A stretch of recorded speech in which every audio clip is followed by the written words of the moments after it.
Hi, welcome everyone. I'm John, one of the co-owners of Greenhut. Just off camera here, we have Kelly, the other co-owner. Thank you for your virtual attendance tonight. This is a first for us at Greenhut, our first live streaming artist talk. We had one at our sister gallery, Cove Street Arts, last night. Just had a few minor bumps, so hopefully we won't repeat those tonight. The format tonight is going to be a talk by Daniel Minter followed by a Q&A session. I apologize in advance if we do not get to your questions, whether that's because of time or technical glitch, which impacted a few questions last night. We also may combine several questions into one when they touch upon the same topic. We are absolutely thrilled to have Daniel Minter with us here tonight. States Of is his first solo exhibition at the gallery. The exhibition runs through August 8th, so if you have not been in to see the show yet, you still have time. And if you can't make it in, the entire exhibition is on our website at greenhutgalleries.com. Even if you've yet to see the exhibition, if you live in Portland, you have undoubtedly seen Daniel's work. Right now, in addition to our exhibition, you can see Daniel's work at both the Portland Museum of Arts and the Maine Historical Society's bicentennial shows. Daniel's Mother Garden, which was last year's Tipo Arts public art installation, is still on view at Fox Field in East Bayside. And then on Congress Street, counting from 13, which was just unveiled, is another temporary public art installation. It's a joint project between Daniel, Ryan Adams, and T.D. DeBaccaray. Also, if you've seen the Freedom Trail markers here in town, that's Daniel's work too. Daniel was the founding director of Maine Freedom Trails. And that's just what you can currently see in Portland. Minter's work has been featured in numerous institutions and galleries, including the Portland Museum of Art, Seattle Art Museum, the Charles H. Wright Museum, Tacoma Art Museum, Bates College, University of Southern Maine, the David C. Driskell Center, and the Northwest African American Art Museum. And as soon as our exhibition here is over, two of the pieces from the show will go into the permanent collection at the Maine Historical Society. Also, the Center for Maine Contemporary Art is in the process of scheduling an exhibition of Minter's work in the near future. Minter has illustrated over a dozen children's books, including Going Down Home with Daddy, which received a Caldecott honor this year, and Ellen's Broom, which won a Coretta Scott King illustration honor. Seven Spools of Thread, A Kwanzaa Story, was a winner of Best Book Award from the Oppenheim Toy Portfolio. And The Riches of Osceola McCarty was named an honor book by the Carter G. Woodson Awards.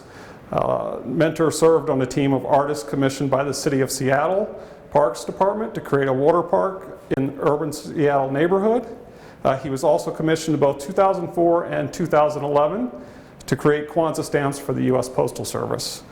In 2019, Minter co-founded Indigo Arts Alliance with his wife Marcia Minter, which is a transformative nonprofit organization here in Portland.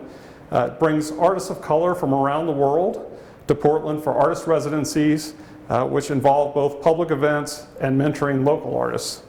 I haven't even mentioned Daniel's involvement in the restoration of the Abyssinian Meeting House here in Portland, which is the third oldest meeting house in the country, African American meeting house in the country, or his work with archaeologists, anthropologists, and scholars regarding the forced removal in 1912 of an interracial community on Maine's Malaga Island. But if I were to try to list all of Daniel's accomplishments and work, we would never get to Daniel's actual talk. So rather than me continue, I turn things over to Daniel Minter.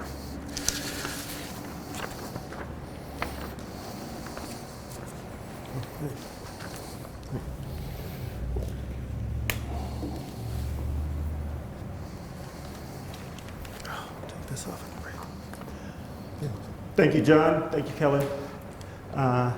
Thank you, everyone, for showing up to hear this talk. Welcome to States Of. States Of is a slightly different type of exhibit for me. All of the works in State Of are very closely related to each other. They are connected to the United States history with economy, currency, and race. I'll talk about some of those things. I will talk about some of the other pieces that led up to this piece of work, the states of. But first I'll tell you a little bit about myself. I'm from Georgia. I've been living in Maine for 17 years. I grew up in a very, very small town in South Georgia and always had an interest in making things and creating things and storytelling and listening to stories. So the work that I do falls into a narrative category, of course, because I feel that there are a lot of stories that have brought me through my learning that I wish to share. And also those stories are at the root of most of my artwork. The artwork here is mostly print work, but there are also paintings and some wood carvings. And I mentioned the wood carvings because that's one of the earlier forms of art making that I took up. I've always carved wood and made things. At the time, I didn't think of it as art, but now I've learned that it's a tradition, a Southern African American tradition of carving relief work and collaging it, decorating it, and painting it. So I feel like I am of that tradition. Okay, so I began doing artwork for I guess for people outside of my family, I guess in high school, and started to do commercial work. I would do things for people. I would paint signs, and I felt that it was my responsibility to do these things, to create things for people, to have a craft, a talent, and also to have a way of that craft being of service to others and being of service to the community. So that idea of my artwork and me as an artist being a part of the community as well as a part of my self-expression. I also like to think that I'm able to express certain things about my community. And this work, States of, is my latest attempt at doing that. If this piece that's over to my right, you'll see that it is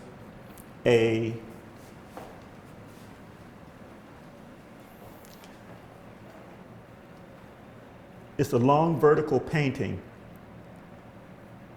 And this is the piece that I guess was my study.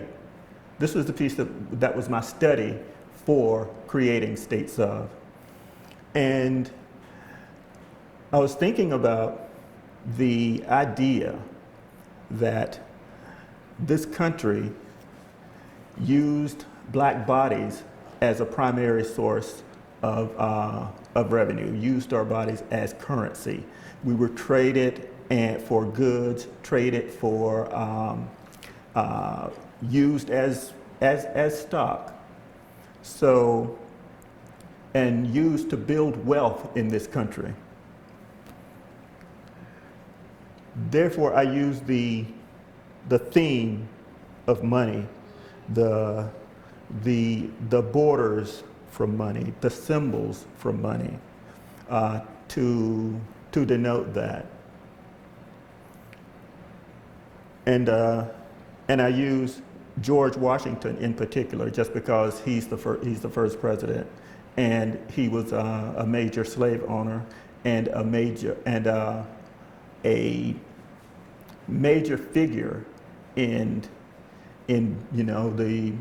building this country, in making this country from a colony and turning it into America, turning it into the United States.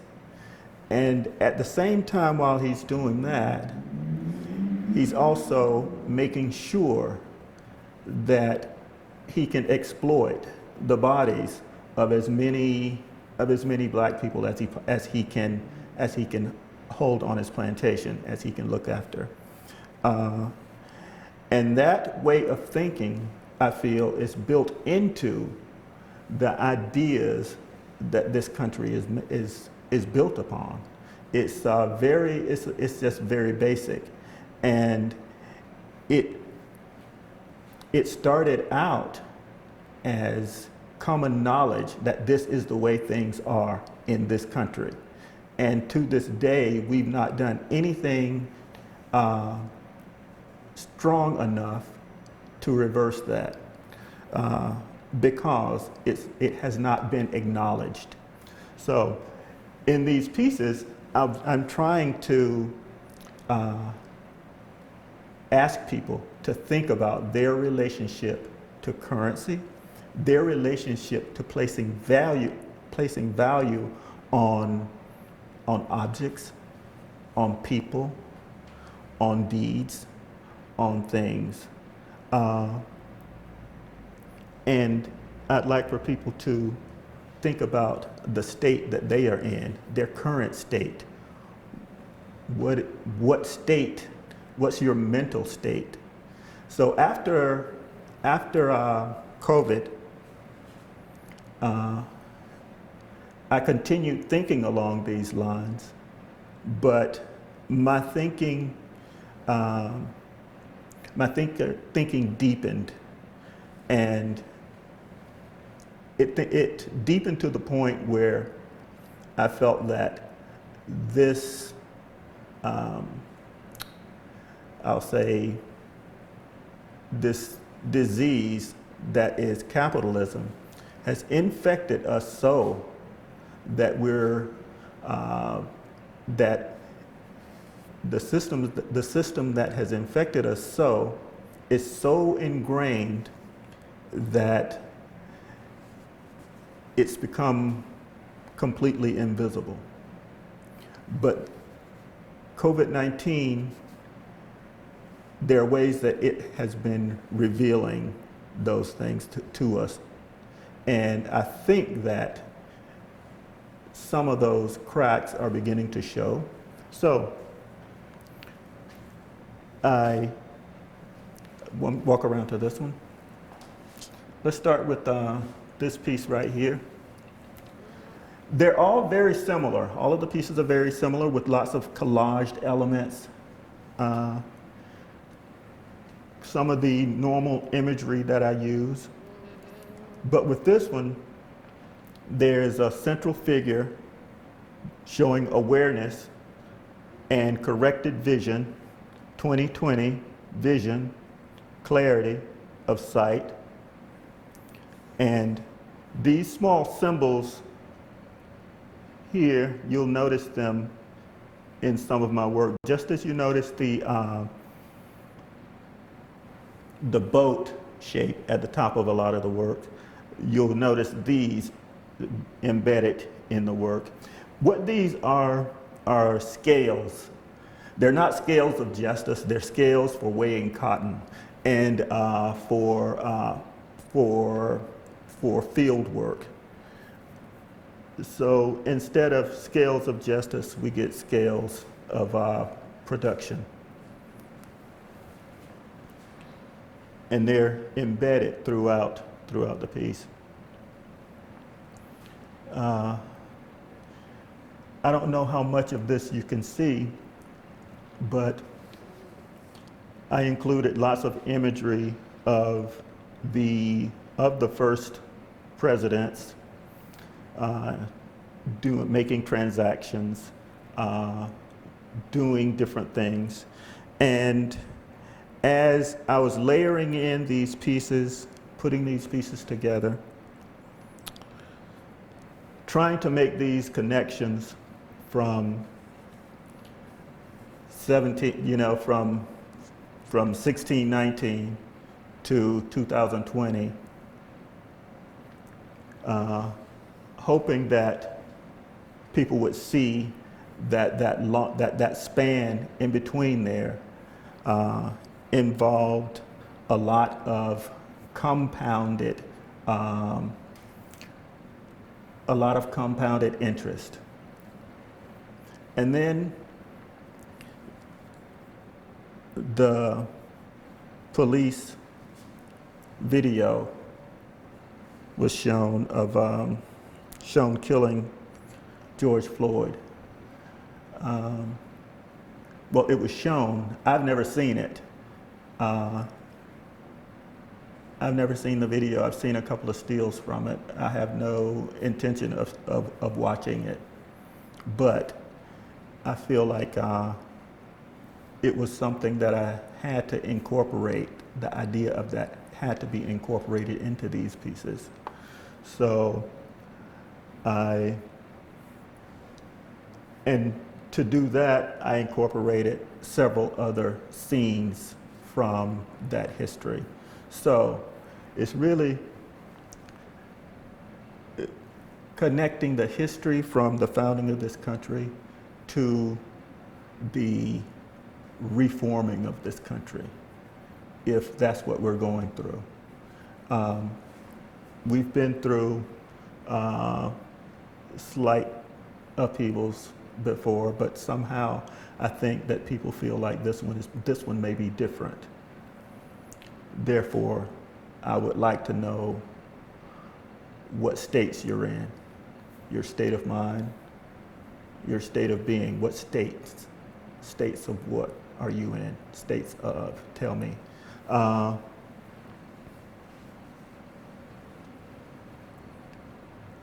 Moving to this one. And I thought it really important to include the imagery of those founding fathers within these pieces. They are very familiar figures. They are without doubt American institutions, and it's well documented, the things that they've done and the lives that they led and the traditions that they built and the traditions that we uphold that they built, and the value systems that they placed on Americanness, American citizens, American property. All right. So you'll also see can you see this piece right here? This. And this scale that I continually put into the work, it's not just scales of justice, but also seeking balance, seeking balance, looking for balance, the need for balance with this scale. Yes.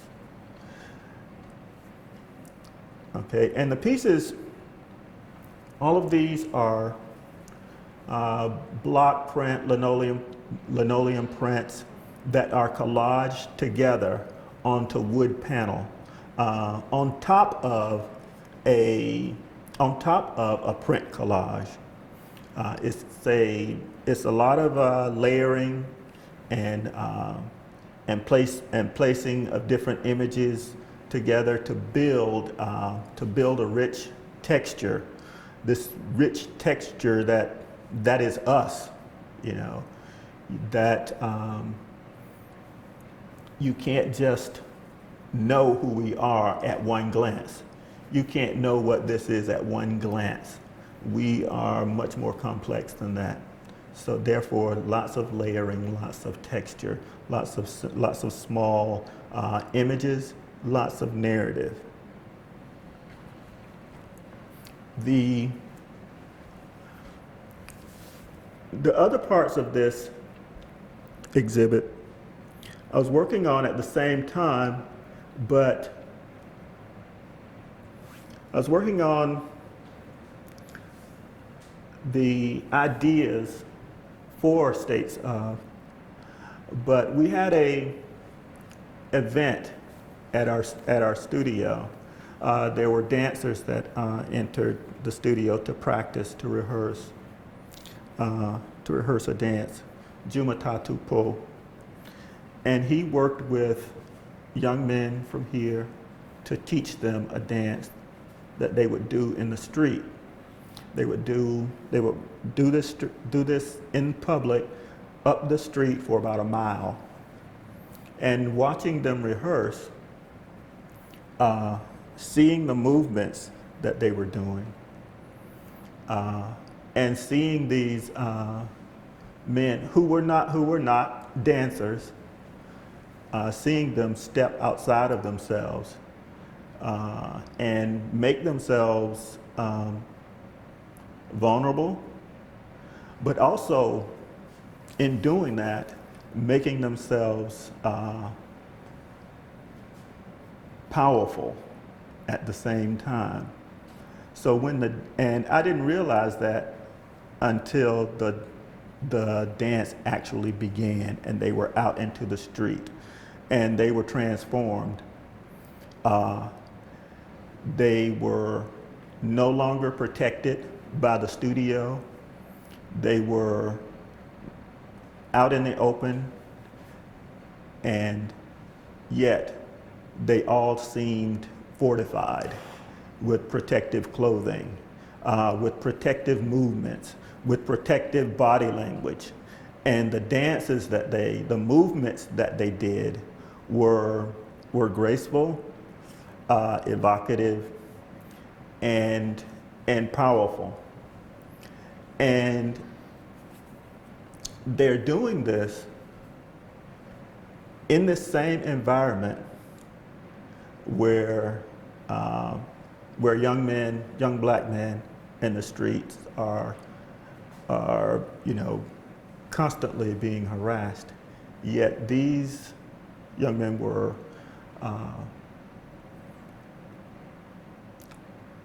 impervious to all of that. At a time when it might seem that they were most vulnerable, I felt like they were most powerful. And then the movements that they were striking, they began to take on the underlying meaning of the times when young men are harassed by the police, with the hands up. And they were taking submissive looking positions and making them more powerful, making them powerful. Like with this one here with the hand up. But all the while that they're doing this, they still are burdened. They still have this weight of this boat above them. This weight of this 400 years is still present. It does not go away. It's always there, And below them is water. So it's, for me, it was a statement of strength through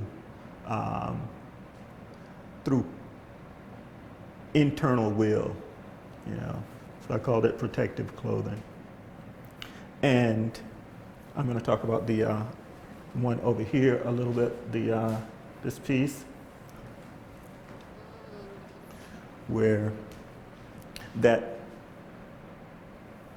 protective clothing, once again, but with the hands behind the head, but that position is also a dance move. So it's not a subjugated move. It is a simply a move in a dance. But yet the weight is still present, is still there. And then in this piece, back to this piece,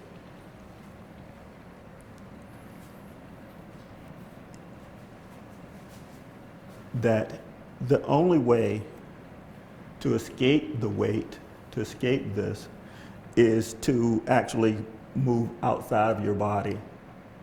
Because in this country, our bodies are the catalyst for attack. So in this piece, the dance moves you outside of your body. It moves you to a different place, a place where you are part of, everything, and everything is a part of you.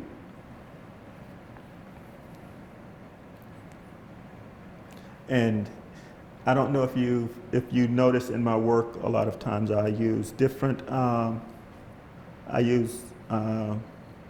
symbols of plants and animals, insects, birds, to denote different things. And if you see here, it begins with the plants and moves up to the birds, and then and with bones, and animals with death. And through that death is a form of freedom.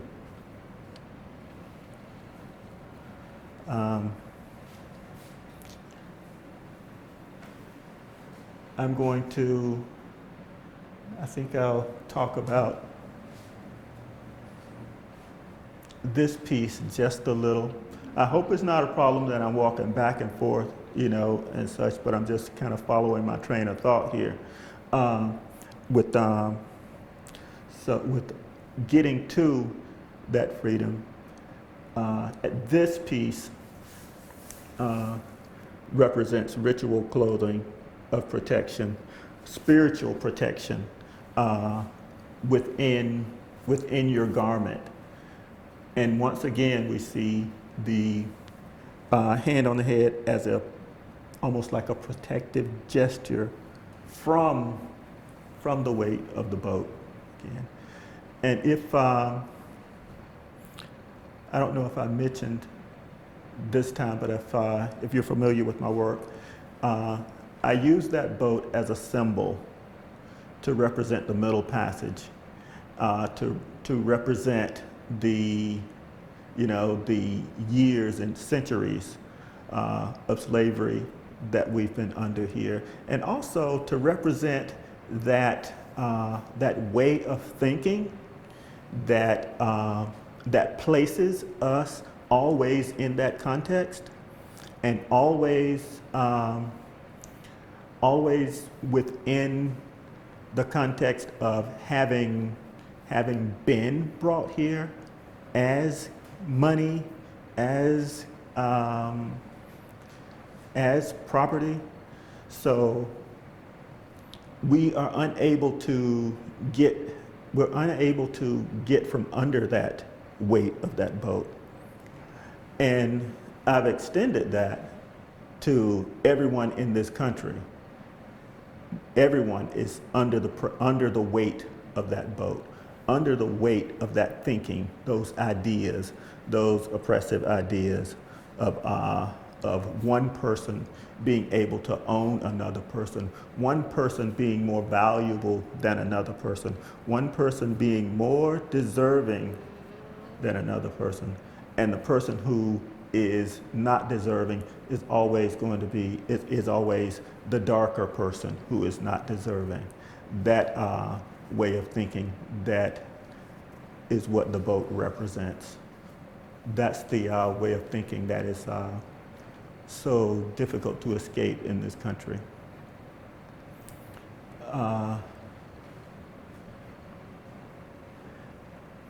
This piece, another, states of,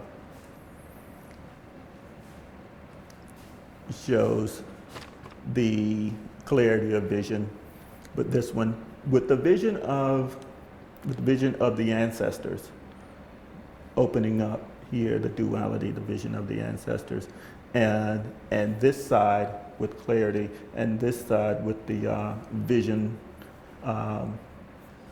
still burdened by the vision of the founders. And within most of these pieces, you will see little vignettes.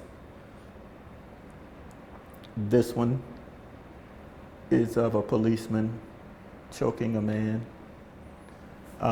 In some of the other ones, there are some of the policemen beating a person. Some of them are people picking tobacco. One of them is of another one is of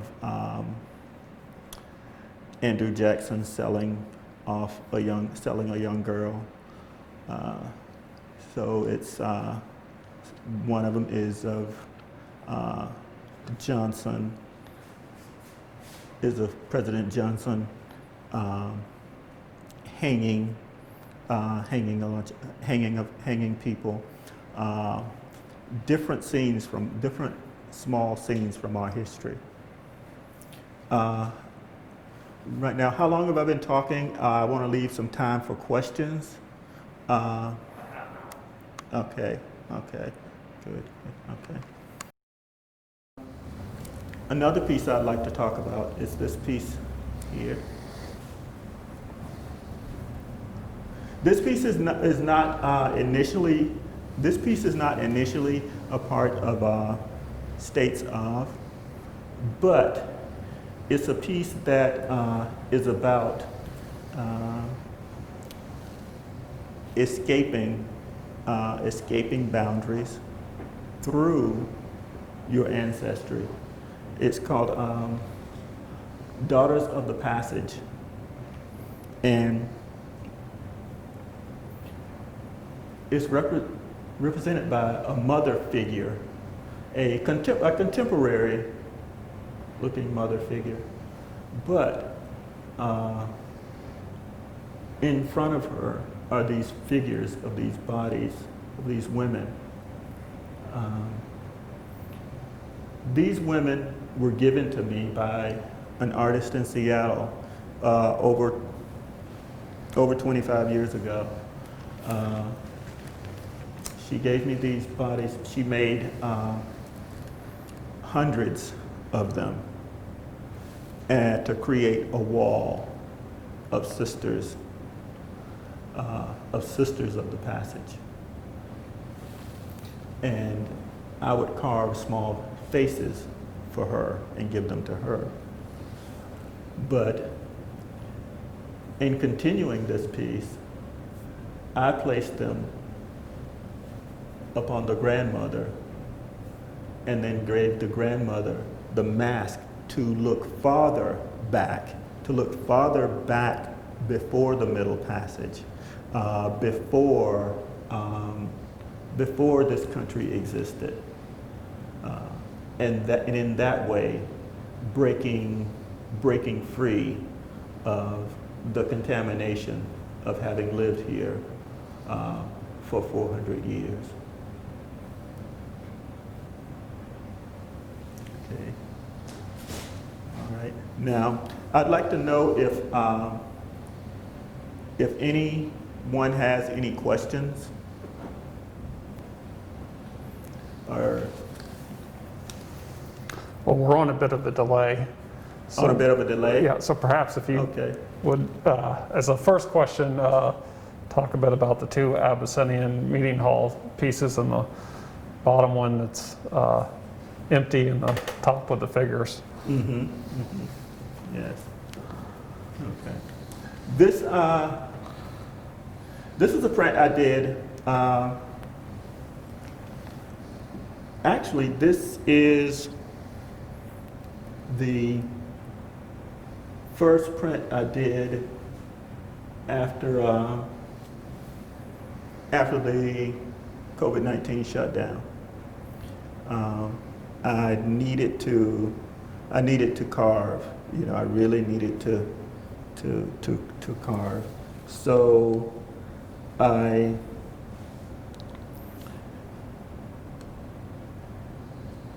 was thinking about the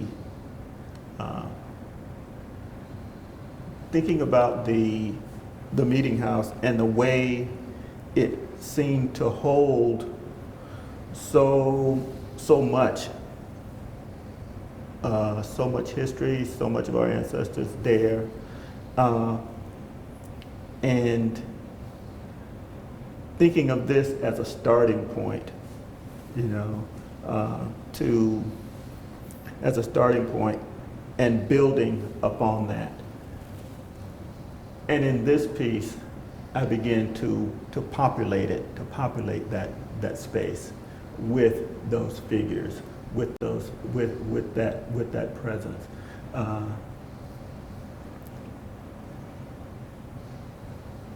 And these small images that I have in here are from a series of small pieces that I've been constantly adding to, that are that I call my visual vocabulary, or I call them keys, which represent small ideas in themselves and small stories within themselves. And I simply populated the entire space with different ones, trying to work in a random fashion. Yes. These are the two pieces that will be going to Maine Historical Society. Yes. So we've got two related questions from Patty and Jennifer, and they're both asking if you would talk a bit about your children's literature illustration work and how you would suggest that teachers could bring your voice, thoughts, and images into a classroom for children, and if you've ever thought about creating a video for children to share some of these images and ideas. Okay. The children's book work that I do is generally, you know, a lot of it is historical content. Some of it is just storytelling. Some of it, but all of it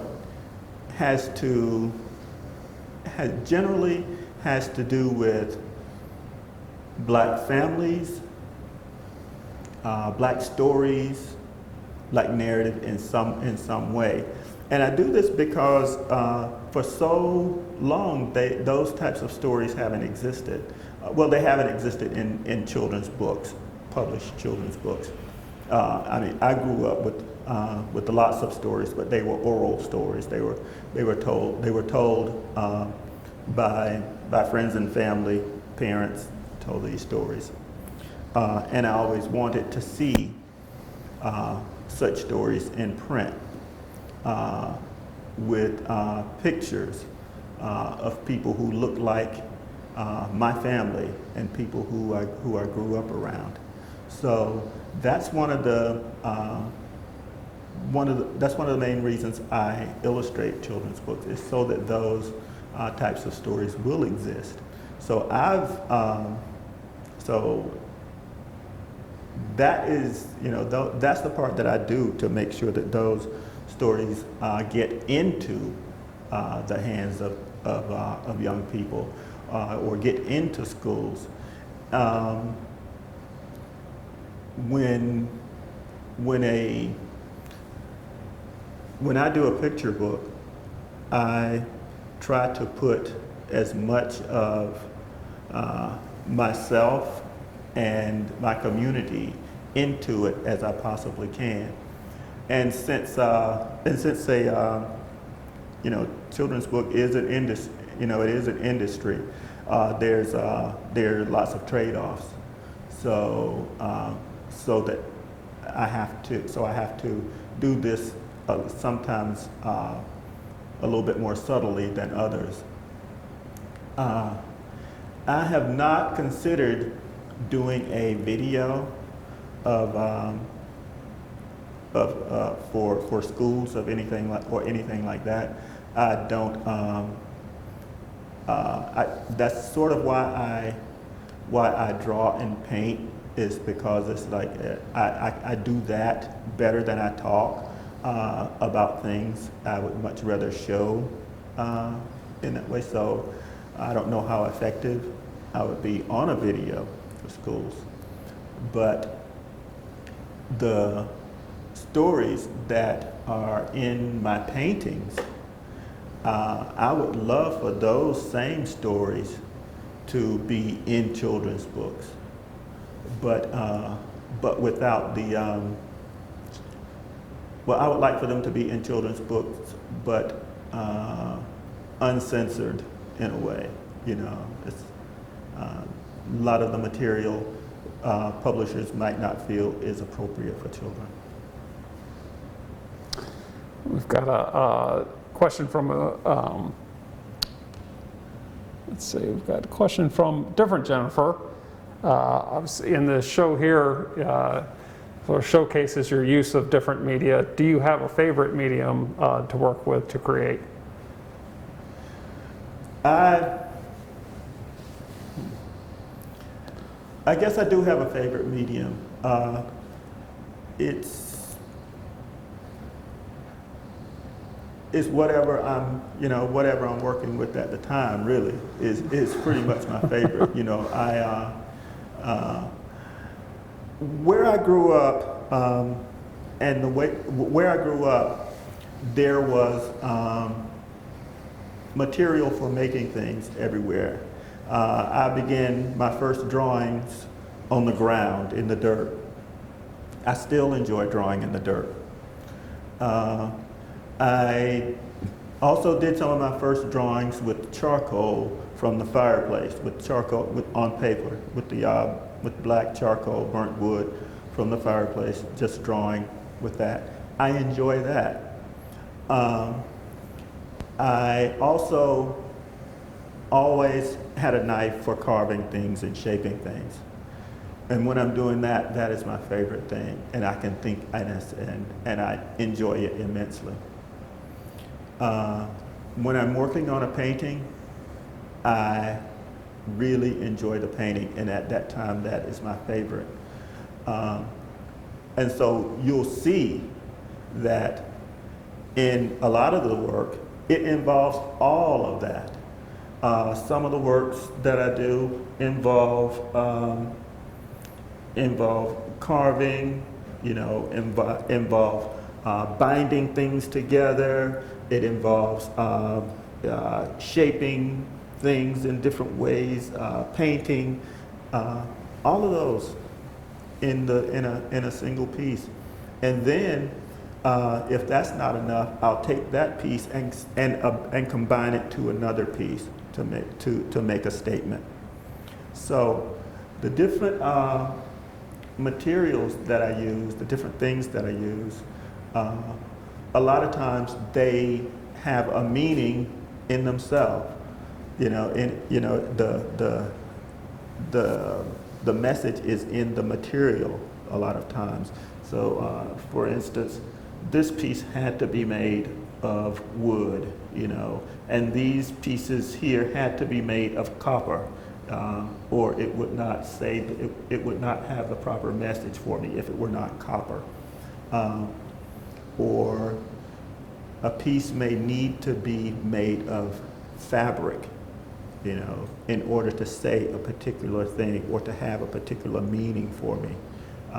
So it's difficult for me to just pick out a medium and say that's my favorite.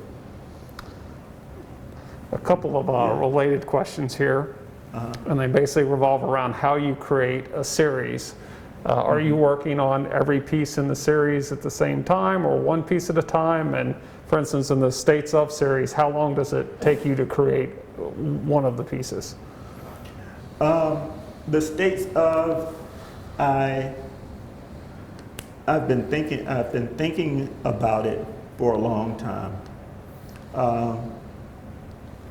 and thinking of how I wanted it to come together. In reality, this piece began as a children's book. It began as a children's book. It was to be a textbook about the first 18 presidents and their involvement with slavery. I did all of these illustrations, block prints for the book, and with lots of heavy text for the book, and the book was canceled. I think it was canceled because of the material. I think it was canceled because the stories were not always super flattering of the presidents. So I took the images and began to make collages with them to say the types of things that the text had said, but saying it only in images. I created a few pieces, but I was always thinking of, just trying to encapsulate the stories from that textbook into single pieces of artwork. So in one way, this took me 12 years to do. But then you think of it again, and the other pieces of it, took me 6 months to do. I carved a lot more images and put more things, and then started to combine things. So I don't do one piece at a time. I work on multiple pieces at a time, and I'm always working on the pieces, even though they may appear to be finished, or even though they may be finished. If they go back into the studio, I'll work on them more. I will add to them. I'll change them.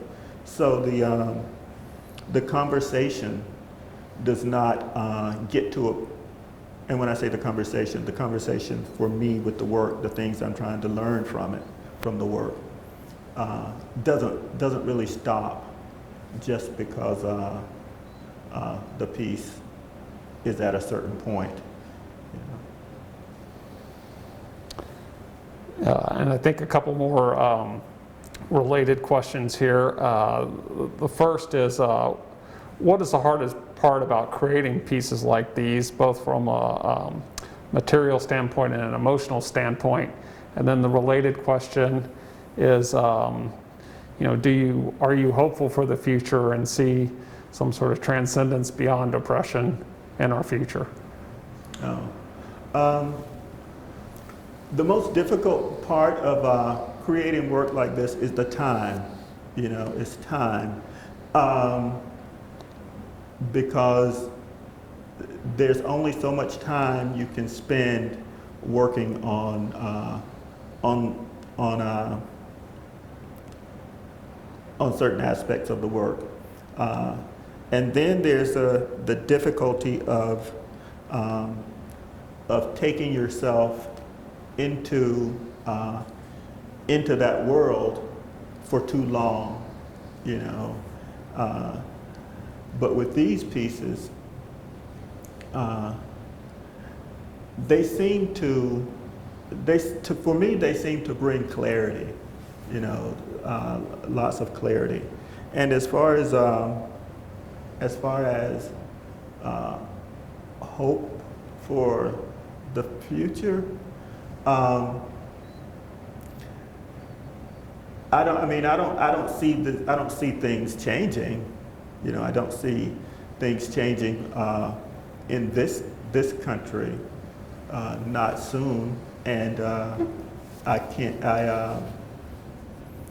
but I am very hopeful, just because I know that that we are a resilient people, and that we have devised ways of withstanding the weight of this vessel for 400 years. We've devised ways we've devised ways of escaping it.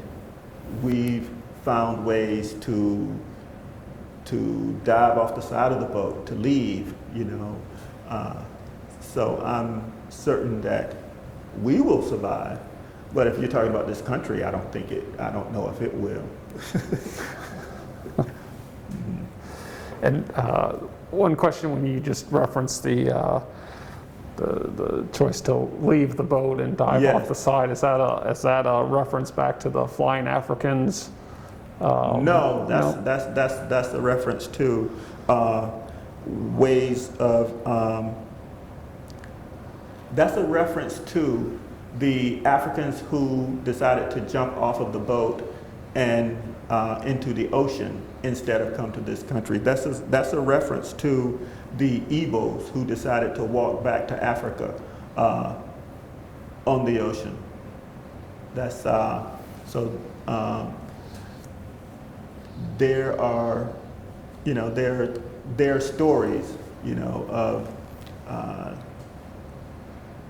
of us deciding that the fate that, you know, awaits us is unbearable, and it'd be best to leave. Got another process question, and it's the extent to which your work and pieces evolve intuitively versus, you know, by sketch or some other process along those lines. I sketch a lot. You know, I sketch, I draw a lot, and so I'm always making images, and I'm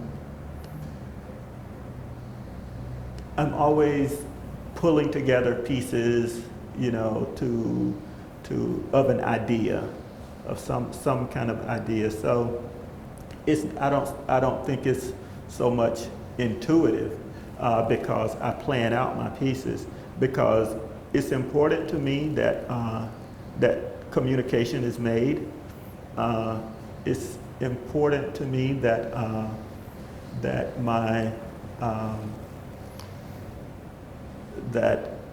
my visual syntax is consistent. So so I plan things out in that way. So there is some planning. It's important to me that that my visual vocabulary grows. So I'm constantly building on that, and it's important to me that the new things that I create work with the things that already exist. They have to.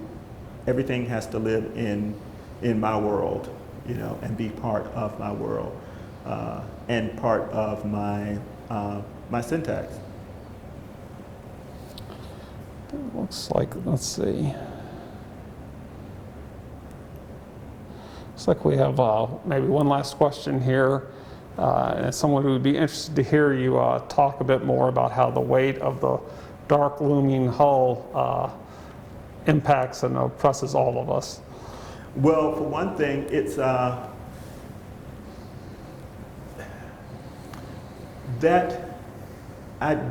weight of that boat and the ideas that that we were brought here as slaves is much more present in white minds than it is in black minds, because in white minds it's mostly invisible, because they don't have to know what this weight is. They don't have to know what it is, because for them it's not harming them. It's not a burden, you know. It's a buoyancy almost, and so it's not seen, and it causes you to do things that you do automatically without thinking, or because you've been conditioned to do that, because you've learned that this is the way it is. And you don't question it. But black people have to question it. We know that there are multiple existences, and it's because our existence, our survival depends on it, of knowing that, okay, now I need to be really still, you know. Now I need to be really quiet. I should not say anything, I should not move, okay? And knowing when that is the case, is that's that weight. But I think now, with the current administration that we have, I think even white people can feel that weight, can feel that burden, and that's what that is. That's what that weight is that is in the White House, is a remnant of that. Actually, one more. Yeah. And it's just to give you a chance to talk about Indigo and tell people about Indigo Arts Alliance and its mission and the work it's doing. About Indigo, sorry. Indigo. To talk about Yeah. about Indigo? Yeah. Well, Indigo Arts Alliance. We started Indigo Arts Alliance last year. We opened last summer, and we created it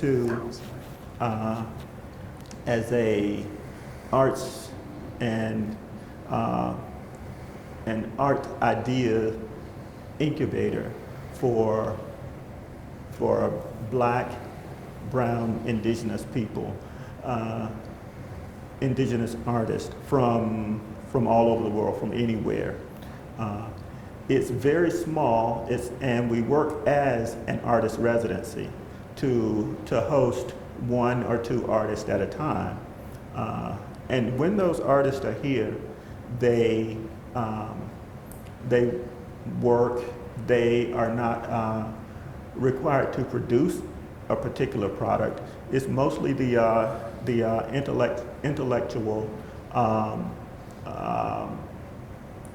currency that we wish to gain from them. So they interact with the local community here by giving a presentation, perhaps artist dialogue, artist talks, and they will work with another artist, an artist that is local, an artist that lives here, that is, you know, connected to their practice in some kind of way, or have some personal affinity with them in some kind of a way.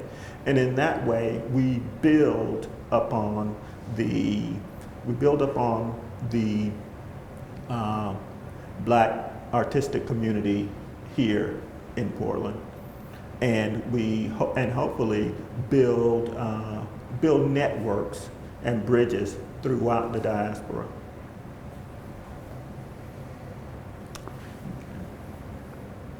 Well, we're right on the hour, so and I think that was the last question, so thank you. Okay. That was great. All right, thank you.